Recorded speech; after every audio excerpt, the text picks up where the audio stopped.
Earlier this year, Mrs. Schaefer's web design class started a project for the Musbach Museum. So now we're going to go to Mrs. Schaefer for some insight on this project. I am here with Mrs. Schaefer, and she is here to explain a little bit more about web design's new project. So, Mrs. Schaefer, what goals do you have for this project that you're having your web design class work on? Okay, our main goal is to get a basic web page done for the Musbach Museum.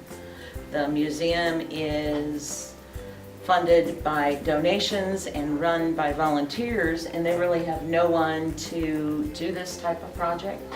So it's a good way for us to help them. They benefit, we benefit, because we get to learn more things. What progress have you made with this project so far?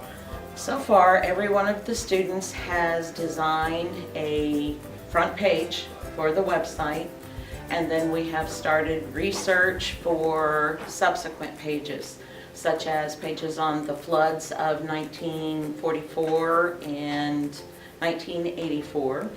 We've been interviewing people for rural schools that have attended different schools around the Scribner area and what their experiences were with that. We have started looking at different collections in the museum. Currently, we have one student that has been researching the history of salt and pepper shaker collections. What kind of things specifically are going to be on this website? It's going to be basically history. We're not going to focus really on the objects, but the stories that go along with the things in the museum. So, like the salt and pepper shaker collecting, there's not really any one person that's connected with that display, but there's a lot of history about why people have started collecting, the types of salt and pepper shakers they collect.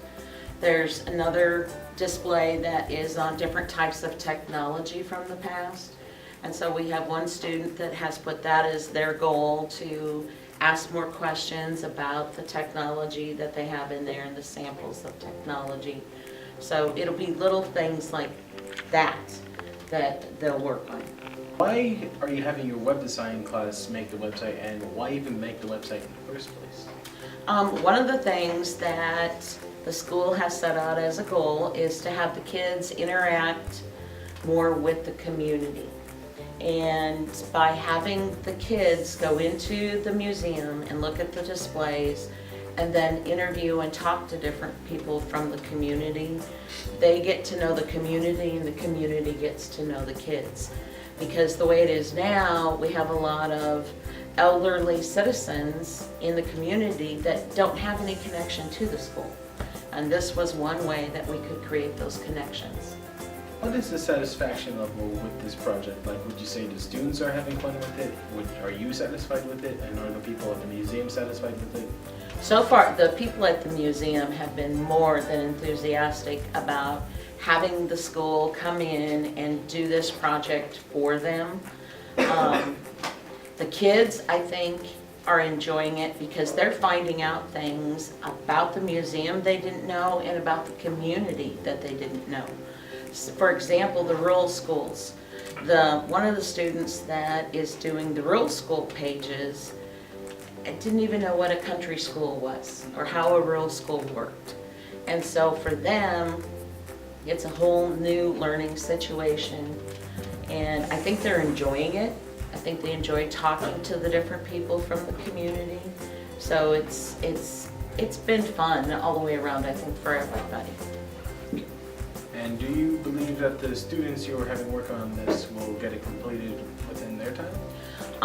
The initial pages that each of them is creating now and working on will be done by the end of the year, as well the final front page of the web design. The museum is having final say on anything that comes on the web page. So they get to choose the front page and what it will, out of the designs, which things they like. We'll make sure we have that put together and the initial pages done. The hosting of the website will be the last thing that we'll have to do, because we need to decide how it's going to be hosted online. And so that we probably won't get done until the fall. But this is an ongoing project.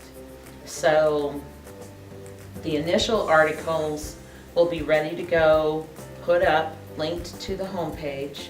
And then next year the kids will add additional information, articles, stories to it.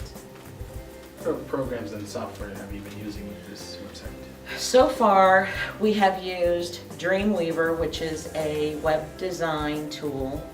They've used things like Adobe Illustrator to create banners to go across the tops of pages. Some of them have used online tools like PicMonkey, which is a photo editing program that they can use to create headers and work with the images. And that's the rundown with what's happening in room 205. Now, if you would like to have a tour of the museum yourself, you can contact No No Easy. Back to the studio.